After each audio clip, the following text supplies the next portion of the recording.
사랑하는 성도 여러분, 제가 묻겠습니다. 한번 답변해 보십시오.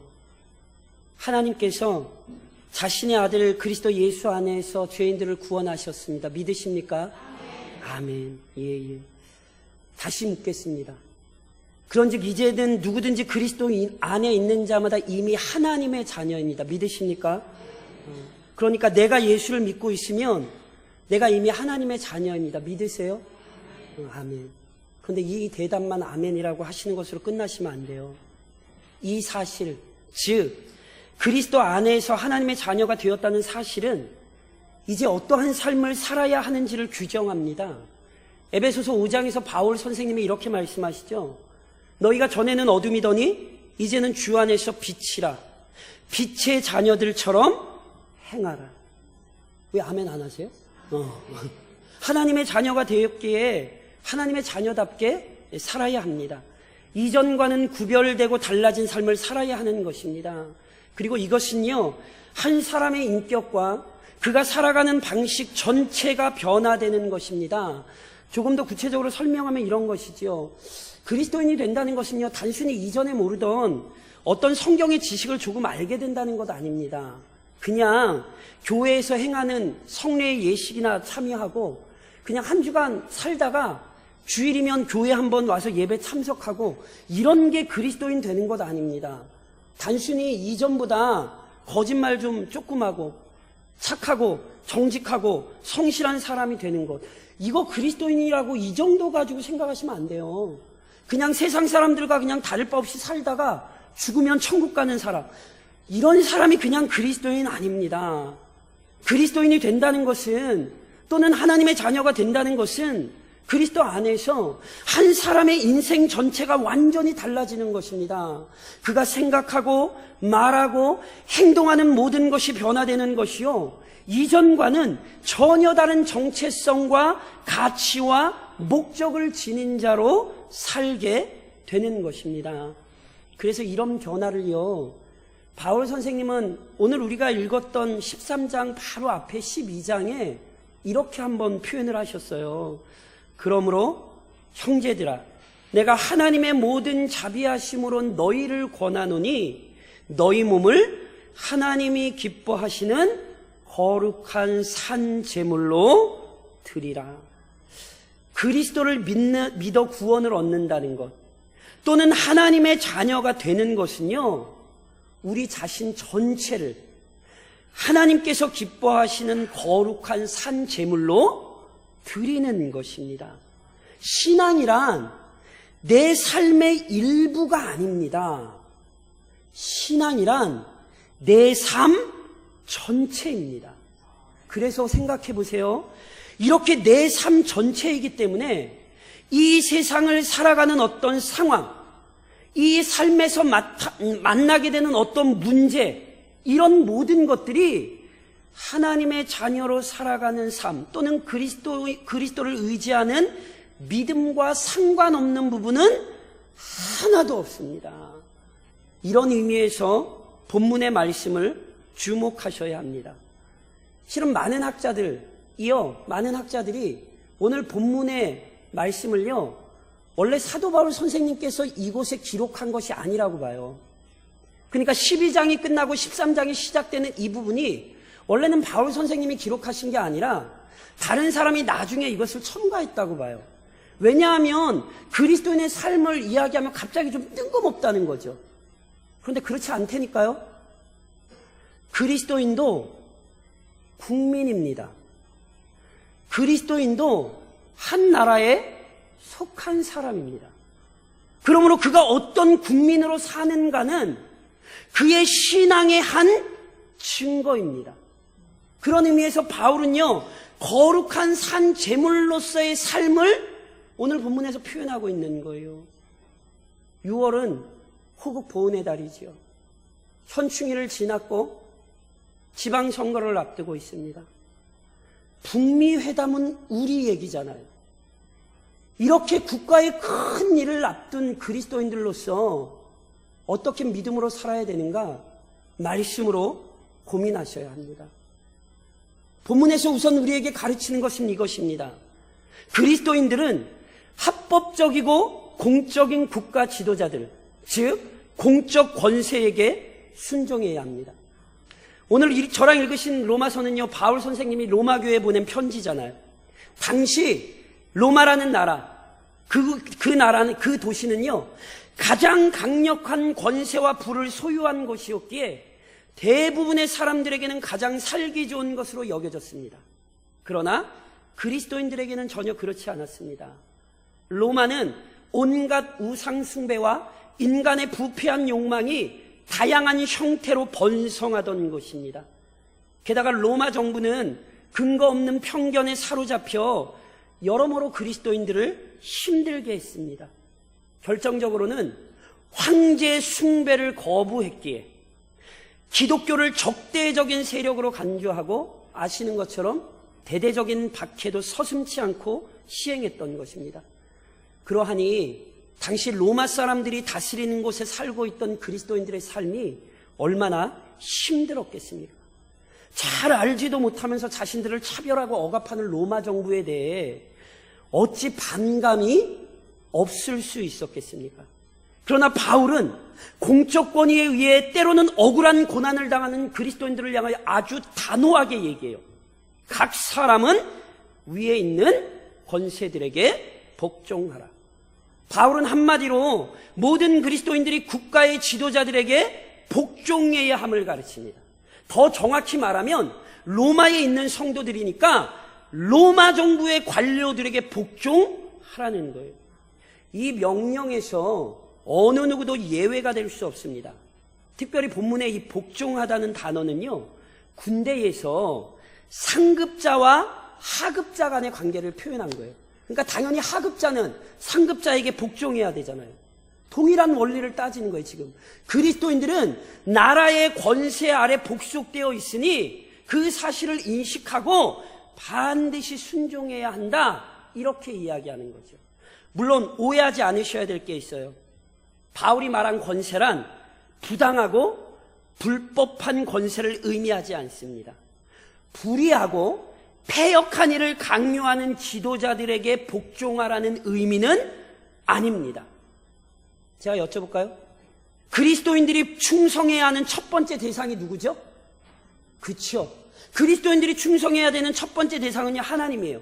그래서 만일 공적 권세가 하나님의 말씀에 위배되는 것을 요구한다면 그리스도인들은 하나님의 말씀에 순종하기 위하여 그 명령에 불복할 수 있습니다.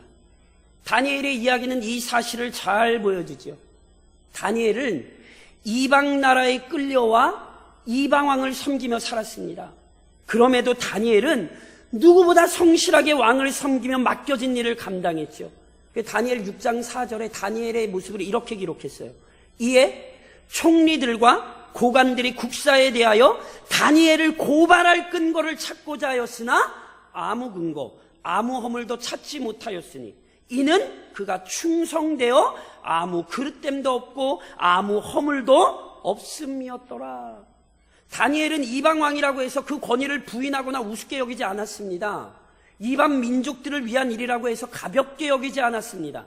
그런데 다니엘이 이처럼 자신에게 맡겨진 일을 열심히 감당했던 우선적인 이유는 단순히 이방 땅에서 잘 먹고 잘 살고 싶었기 때문이 아닙니다. 다니엘은 자신의 인생을 포함하여 모든 인간의 역사가 하나님의 손에 있음을 알았어요. 다시 말해 다니엘은 하나님의 왕대심과 그분의 전 우주적인 통치를 인정했어요. 그래서 포로로 끌려오긴 했었지만 공적 권세를 존중하고 그 권세에 순종했습니다. 하지만 세상 권력이 거룩한 믿음을 억누르려 할 때 다니엘은 항거했습니다. 그 사실이 어떻게 드러납니까? 다니엘을 시기했던 사람들이요, 다니엘을 숙청하려고 계략을 하나 세우지요. 그것은 일정 기간 동안 왕 외에는 어떤 신에게도 기도하지 못하게 하는 칙령이었어요. 다니엘의 대적들은요, 다니엘이 반드시 여기 걸릴 줄 알았어요. 왜냐하면 다니엘은 하나님을 너무너무 잘 섬기거든요. 그래서 이 칙령을 왕의 명령으로 공포하고 이 명령을 어기는 자는 사자굴에 던져넣게 했지요. 이 칙령이 그래서 이제 시행됐어요. 그때 다니엘이 어떻게 했습니까? 자신의 생명을 보호하고 부와 권세를 계속하여 누리려고 왕의 법을 따랐습니까? 아니지요. 오직 하나님에 대한 믿음을 지키고 그분의 명령에 순종하기 위하여 왕의 명령을 거역했어요. 다니엘은 인간 왕이 아닌 진정한 왕이신 하나님의 권세에 복종했어요. 이것은 다니엘만이 이런 원리를 따랐던 것이 아닙니다. 사도들이요, 예수님의 이름을 전한다는 이유로 유대 지도자들에게 여러 박해도 당하고 한 번은 또 붙들려서 끌려갔어요. 이때 지도자들이 자신의 권위와 능력으로 사도들을 협박했죠. 너희 우리 말 안 들으면 죽어. 그러니까 너희들 다시는 예수 이름 증거하지 마. 그때 사도들이 어떻게 반응했어요? 사도행전 4장에 이렇게 기록하죠. 베드로와 요한이 대답하여 이르되 하나님 앞에서 너희의 말을 듣는 것이 하나님의 말씀을 듣는 것보다 옳은가? 판단하라. 우리는 보고 들은 것을 말하지 아니할 수 없다 하니, 사도들은 궁극적으로 정치 지도자들, 종교 지도자들이 아니라 하나님의 말씀에 복종했어요. 이것이 그리스도인들의 삶의 원리예요. 그리스도인들에게 가장 궁극적인 권위자는 하나님이세요. 어떤 권위와 권세도 하나님에 대한 순종을 가로막을 수 없습니다. 그러나 공적 권위와 권세가 하나님의 말씀을 직접적으로 대적하지 않는다면 그리스도인들은 반드시 자발적으로 공적 권세에 복종해야 합니다. 그렇다면 도대체 왜 이렇게 그리스도인들이 공적 권세에 복종해야 합니까? 그리스도인들이 그 권세에 복종해야 하는 이유가 무엇입니까? 우선 권세에 복종해야 하는 이유는 하나님께서 모든 권세를 세우시기 때문입니다. 오늘 바울이 이렇게 표현을 했잖아요. 권세는 하나님으로부터 나지 않음이 없나니 모든 권세는 다 하나님께서 정하신 바라. 하나님께서 공적 권세 또는 사회적 권위 질서를 세우신다는 사실은요, 만물을 창조하시던 사건에서부터 잘 드러납니다. 하나님께서 만물을 창조하실 때에 다른 피조물과 달리 인간은 하나님의 형상에 따라 창조하셨지요. 그리고는 그 인간에게 하나님을 대리할 수 있는 권위를 부여하시잖아요. 창세기 1장에 이렇게 기록되죠. 하나님이 자기 형상, 곧 하나님의 형상대로 사람을 창조하시되 남자와 여자를 창조하시고 하나님이 그들에게 복을 주시며 하나님이 그들에게 이르시되 생육하고 번성하여 땅에 충만하라. 땅을 정복하라. 바다의 물고기와 하늘의 새와 땅에 움직이는 모든 생물을 다스리라. 원래 만물의 통치자는 누구세요? 하나님이시죠. 근데 하나님께서 만물을 다스리시듯이 인간에게 권위를 주셔서 인간의 권위 아래 만물이 다스림을 받게 하셨어요. 권위 질서는 하나님이 세우시는 거예요. 이와 같은 권위의 질서는 인간 관계에서도 세우셨습니다. 하나님께서는 남자와 여자를 동등한 존재로 창조하셨지만 남자가 아내의 머리가 되어 온전한 가정을 이루게 하신 거예요. 부모든지 자녀든지 인간으로서는 동등한 존재이지만 부모는 자녀를 바르게 양육해야 하며 자녀는 부모에게 공경해야 하는 권위 질서를 세우셨어요. 이스라엘 백성을 보세요. 모든 사람들이 하나님 앞에 동등한 존재이지만 하나님께서는 이스라엘 백성 가운데 왕, 선지자, 제사장이라는 직책을 주셔서 모든 백성들이 이들의 가르침과 지도를 받으며 하나님 안에서 온전한 평화를 누리도록 하셨잖아요. 그러니까 하나님께서 모든 인간을 평등하고 동등하게 분명히 창조하셨지만 권위를 세우시고 질서를 세우셔서 하나님의 뜻이 이 땅 가운데 이루어지게 하셨다고요. 이렇듯 공적 권위가 하나님으로부터 온 것임을, 그래서 순종해야 하는 것이 마땅하다는 것을 우리는 실제로 예수님을 통해서도 확인하게 됩니다. 주님께서는 유대인들의 거짓 고소 때문에 빌라도 앞에 이렇게 끌려가셨잖아요. 그리고는 마치 우리 주님이 죄인처럼 재판을 받으셨잖아요. 이게 얼마나 말이 안 됩니까? 하나님의 아들이 그 비참한 죄인 앞에 서서 죄인 취급 받으시는 게 이게 어디 가당하겠습니까? 그러나 우리 주님 그 모든 괴로움을 묵묵히 참아내셨거든요. 왜 참아내셨는지 아세요? 우리 주님께서 요한복음 19장에 보면 빌라도에게 이렇게 말씀하세요.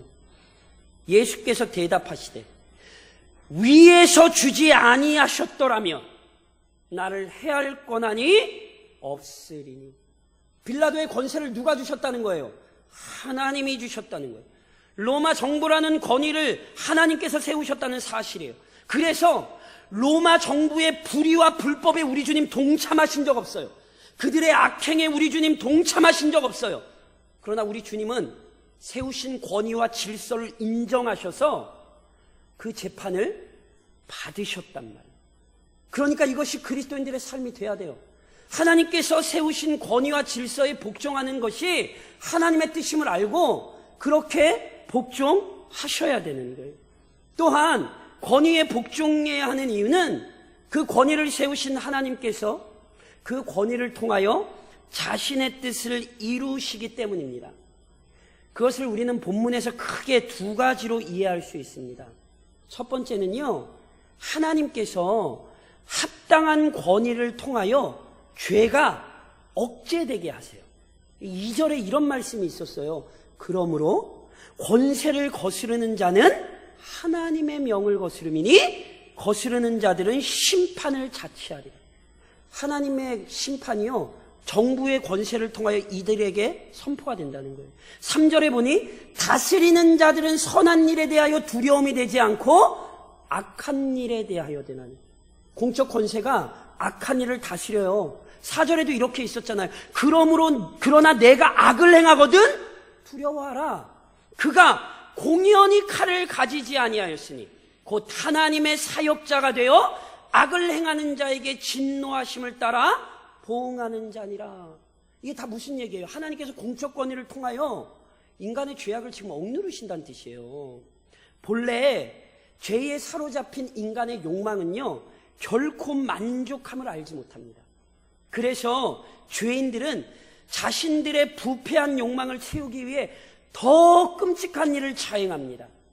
이런 관점에서 만일 하나님께서 그 은혜의 섭리로 세상의 죄악을 통제하지 않으셨다면 인류는 이미 자멸했을 것입니다. 그래서 하나님께서 인류의 죄악을 직접적으로 제어하시는 사건들이 있어요. 노아의 홍수라든가 바벨탑의 붕괴라든가 소돔과 고모라의 멸망이라든가, 이것은요 하나님께서 직접적으로 제어하신 사건들이에요. 말 그대로 기적이죠, 기적.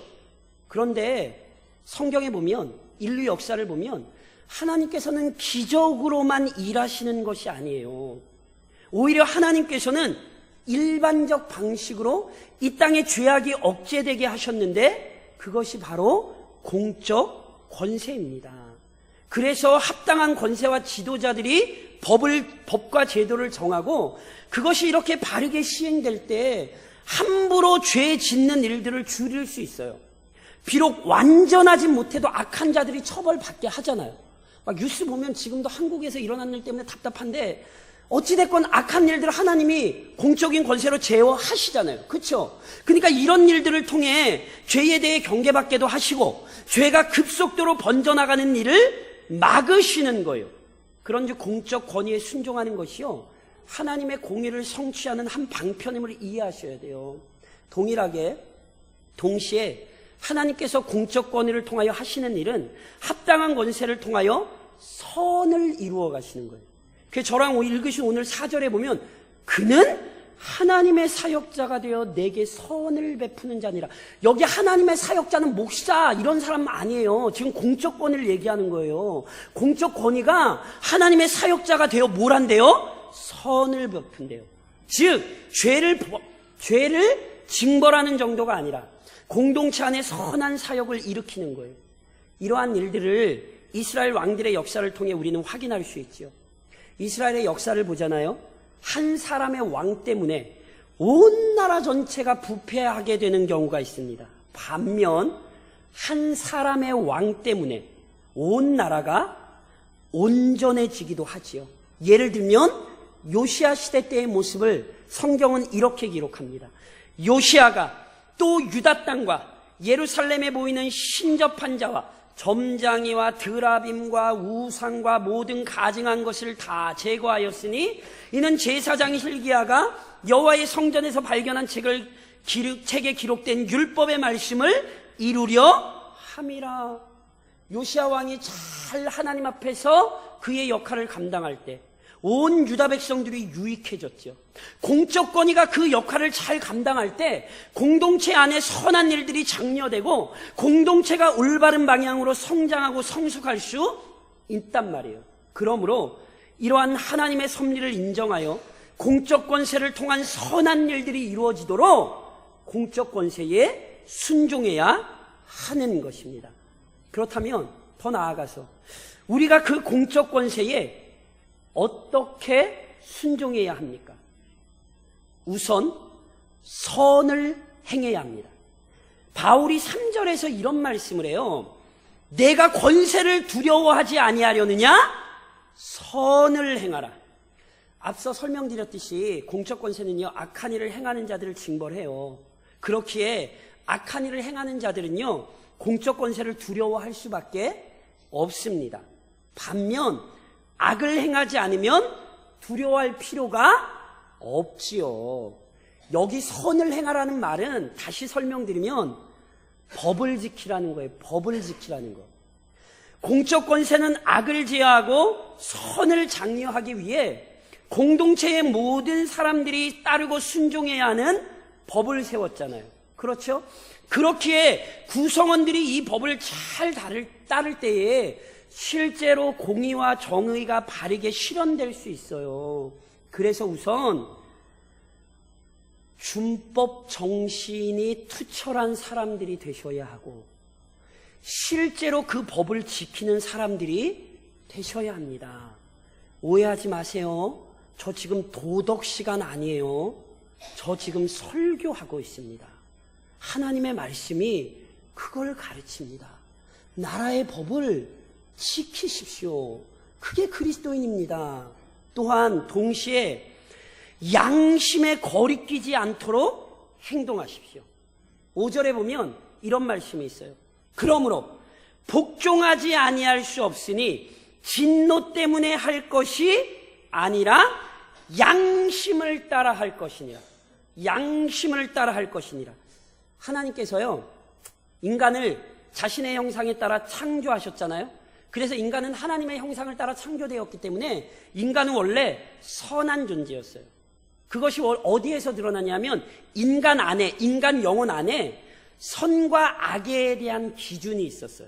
그래서요, 옳고 그름에 대한 영혼의 기준, 이것을 저희가 양심이라 부릅니다.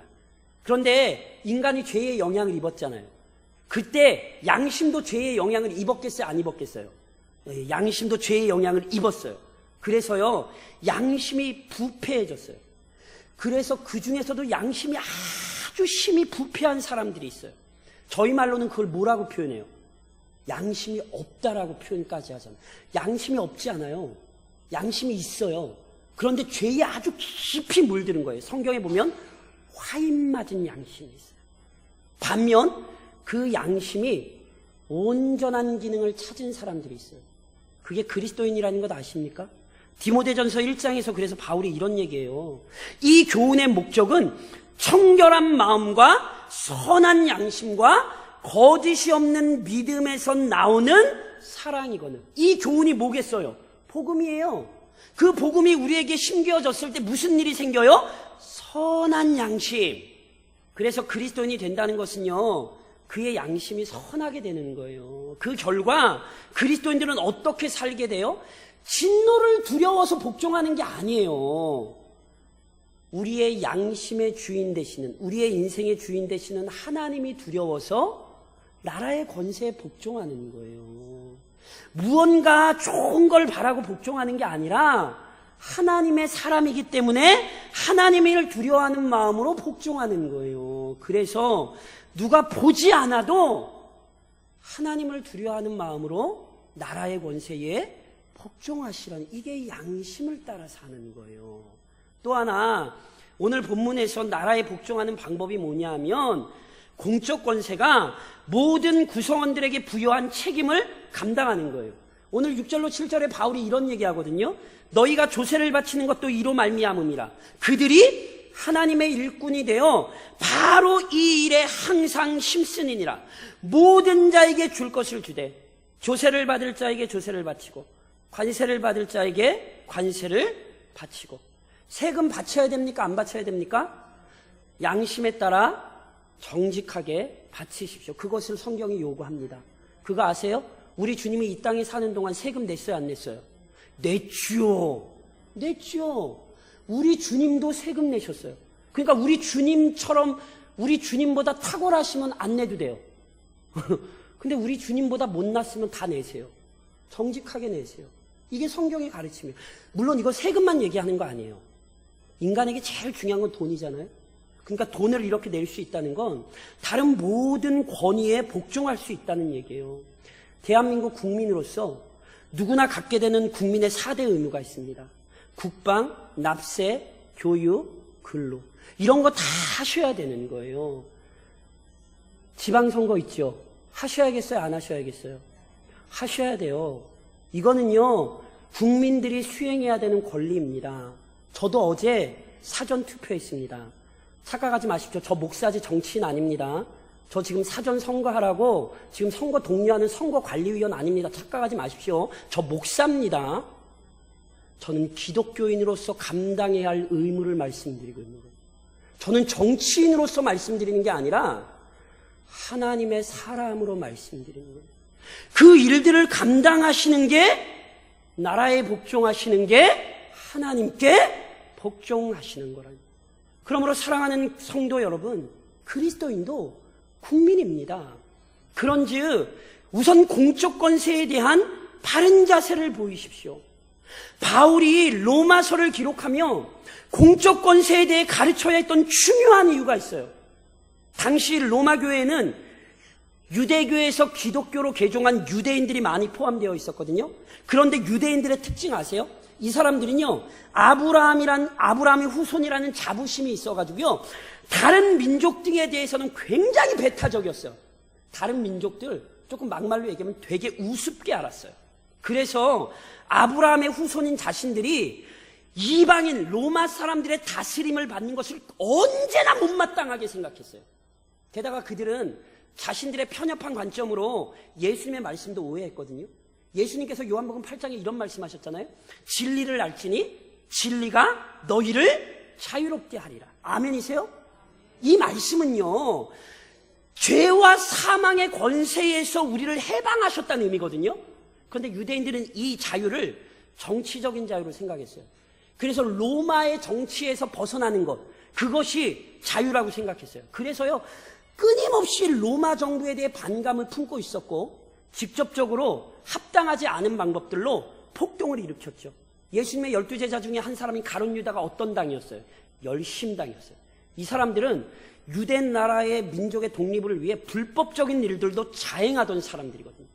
그러니까 보세요. 로마인들이나 다른 이민족 사람들이 볼 때 이 유대인들이 교회에 섞여 들어왔고, 게다가 유대교와 기독교의 차이를 잘 모르니까 그리스도인들마저 그렇게 보이는 거예요.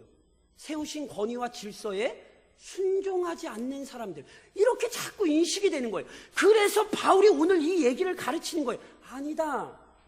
그리스도인들은 하나님께 순종할 뿐 아니라 하나님께서 세우신 합당한 권위에 순종하는 사람들이다. 오늘도 이 관점이 교회에 필요합니다. 그리스도인들은요, 하나님께서 지금도 그 능력으로 세상을 다스리신다는 사실을 믿습니다. 믿으십니까? 그러니까 공적 권세가 직접적으로 하나님의 명령을 거스르는 일을 강요하지 않는 이상 반드시 존경과 경의를 표현하십시오. 오해하지 마세요. 개인의 정치적인 견해를 무시하거나 표출하지 말라는 말씀 아니에요. 오히려 양심에 따라 자신의 정치적 견해를 밝히실 수 있어야 합니다. 그러나 개인적인 견해로 공적 권위를 심히 비방하는 일은 피하셔야 해요.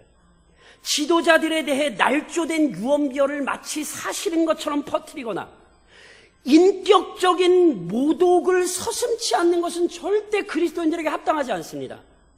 그리고 특별히 교회는 정치판이 아닙니다. 빨간색을 좋아하시든지 파란색을 좋아하시든지 푸르딩딩한 색을 좋아하시든지 알아서 하십시오. 목사님, 저는 빨간 게 좋아요. 알아서 하시라고요. 제가 못 찍었을까요?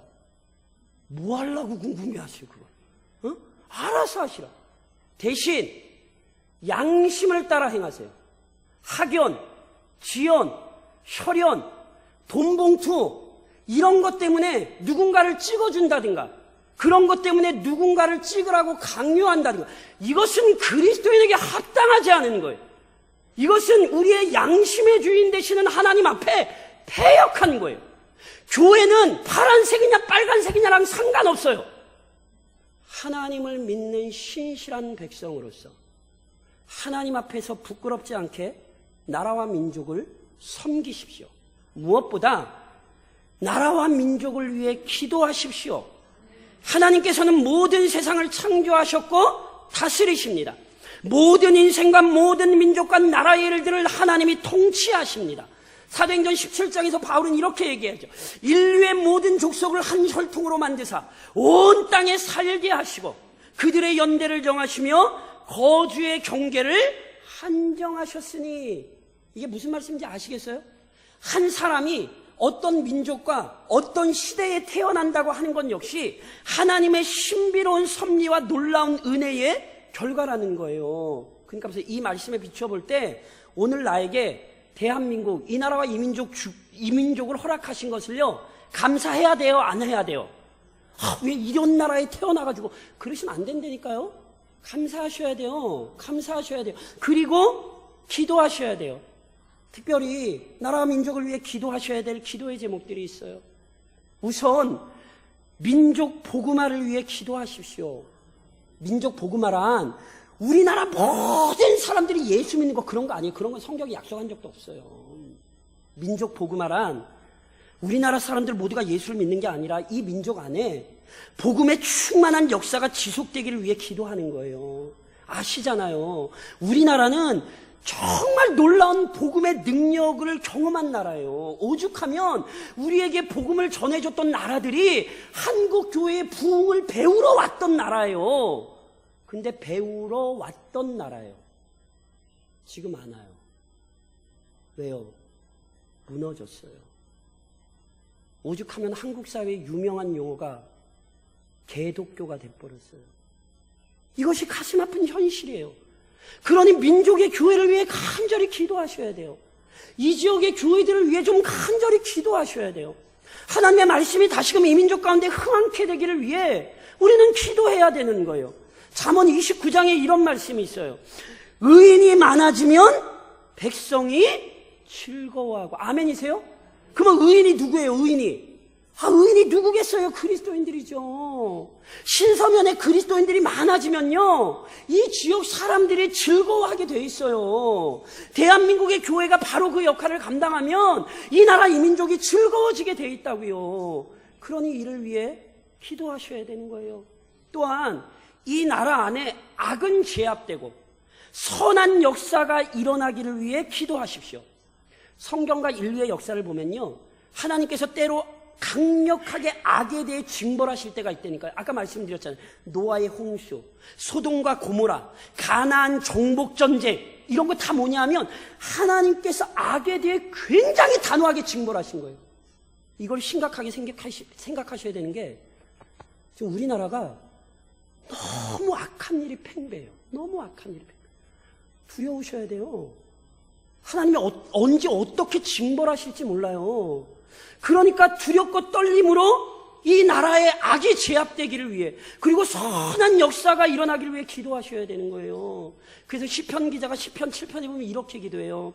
악인의 악을 끊고 의인을 세우소서. 우린 이렇게 기도할 수 있어야 돼요. 하나님 제발 이 나라와 이 민족의 악한 일들을 끊어내 주시고 의로운 역사가 일어나게 하소서. 기도하셔야 되는 거예요.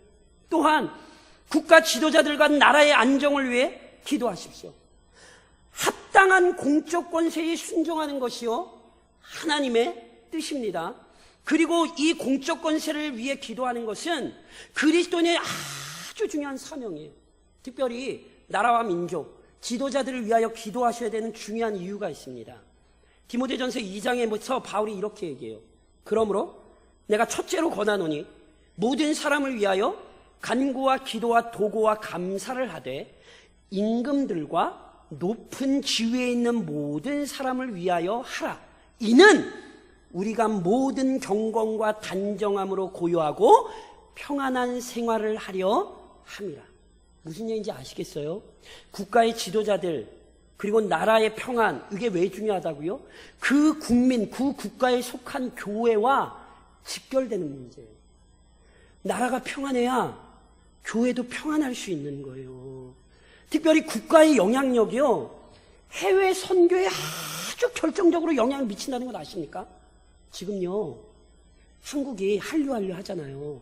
한 아이돌, 그 젊은 어린아이들 그룹 애들 중에 하나가 빌보드 차트라고 거기에 막 1위 해가지고 막 난리가 났거든요. 이게 실은요, 교회도 굉장히 중요해요. 제가 2008년인가 언젠가 제가 청년들을 데리고 인도네시아에 단기 선교를 갔는데, 인도네시아는 공적으로는 뭐 기독교 표방한다 하지만 여전히 이슬람들이 탄압하거든요. 그래서 선교사님들이 직접적으로 전도를 못해요. 그 선교사님이 우리 교단에 굉장히 유명한 선교사님이신데, 그쪽에 대학까지 세우고, 인도네시아 자바섬에 대학까지 세우고, 거기서 뭘 여냐면 한국어 학당을 열어요.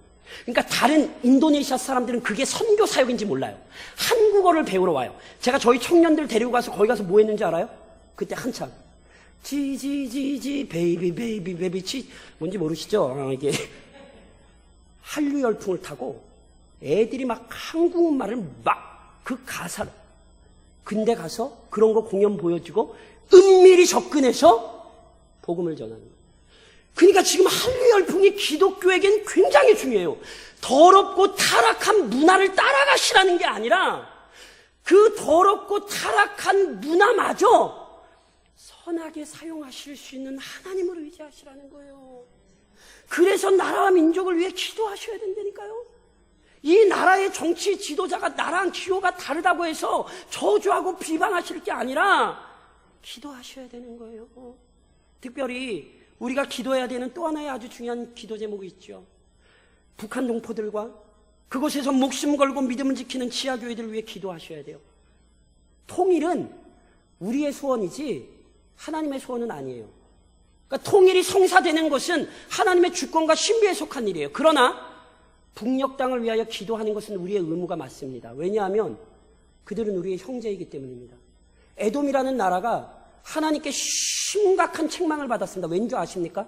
자기의 형제 이스라엘을 돌아보지 않았기 때문에 그래요. 그러니까 우리는 형제로서 북녘 땅을 위해 기도해야 돼요. 그보다 더 큰 이유가 있습니다. 제가 몇 번 말씀드렸죠. 남한의 교회들은 북한에 있던 교회들 때문에 세워진 거예요. 비록 민족의 가슴 아픈 역사이지만 6.25라는 그 가슴 아픈 역사가 없었다면 북한의 그 순결한 신앙으로 인해 남한의 교회가 세워지는 일은 없었어요. 남한 교회들은 북한 교회에게 너무 많은 빚을 졌어요. 그런데 오늘 우리가 어찌 기도하지 않겠냔 말이에요. 그래서 그 영혼을 위해 기도해야 하는 거예요. 이 모든 기도 제목을 놓고 특별히 화요일날 아시죠? 북미회담. 그게 우리 얘기잖아요. 지금 남의 얘기가 아니라. 어떻게 될지 몰라요. 기도하셔야 돼요. 하나님 이 땅에 북녘 땅에 하나님 예수 그리스도의 영광이 드러나는 역사가 있게 해달라고 기도하시는 것이 의미입니다. 물론 잊지 마십시오. 하나님 나라가 속히 성취되기를 간절히 기도하십시오. 하나님께서는 신비로운 섭리 안에서 각 사람의 민족과 나라를 결정해 주셨어요. 그런즉 자신이 속한 곳에서 하나님의 주권적 섭리에 감사하며 국민으로서의 의무와 책임을 감당하십시오. 그러나 어떤 나라와 민족도 영원하지 않다는 사실을 잊지 마십시오. 대한민국이 영원할 것 같으세요? 그렇게 착각하시면 안 된다는 거예요. 우리의 소망은 육신적인 이 땅에 있는 게 아니에요. 실은 궁극적인 소망은 어디에 있습니까? 바울이 빌립보서에서 이렇게 얘기하죠. 그러나 우리의 시민권은 하늘에 있는지라 거기로부터 구원하는 자 곧 주 예수 그리스도를 기다리노니. 우리는 하늘의 시민권을 가진 사람들이에요. 그러니 그 하늘을 바라보며 오늘 이 땅을 믿음으로 살아가셔야 되는 거예요. 특별히 하늘을 바라봐야 되는 이유는 이 땅에는 여전히 불의하고 악한 일들이 일어나기 때문에 그래요. 하나님이 살아계신데 왜 이런 일이 있을까? 몰라요. 분명한 건 하나님은 여전히 모든 세상을 다스리시고 이 땅을 통치하고 계시다는 사실이에요. 그러니 불의하고 불법한 것이 아니라면 하나님께 충성하는 마음으로 나라와 민족에 충성하십시오. 조국과 조국의 교회를 위해 기도하십시오. 무엇보다 흔들리지 않는 확신 안에서 이 일을 감당하셔야 됩니다. 그래서 바울이요, 나라와 민족에 대한 이야기를 하다가 이어서 뭐라고 얘기하는지 아세요? 로마서 13장 11절로 바울이 이렇게 얘기합니다. 저랑 같이 한번 읽어보실까요? 또한 너희가 이 시기를 알거니와 자다가 깰 때가 벌써 되었으니 이제 우리의 구원이 처음 믿을 때보다 가까웠습니다. 밤이 깊고 낮이 가까웠으니 그러므로 우리가 어둠의 일을 벗고 빛의 갑옷을 입자. 낮에와 같이 단정히 행하고 방탕하거나 술 취하지 말며 음란하거나 호색하지 말며 다투거나 시기하지 말고 오직 주 예수 그리스도로 옷 입고 정욕을 위하여 육신의 일을 도모하지 말라. 그리스도인도 국민입니다. 그러나 우리의 시민권은 하늘에 있기에 언젠가 우리 안에 성취될 그 나라를 바라보며 예수 그리스도로 옷 입고 정욕을 위하여 육신의 일을 도모하지 말고 오늘 이 땅 가운데에서 순결한 하나님의 백성답게 살아가실 수 있기를 언젠가 영광 중에 재림하실 우리 주님의 이름으로 간절히 권면드립니다.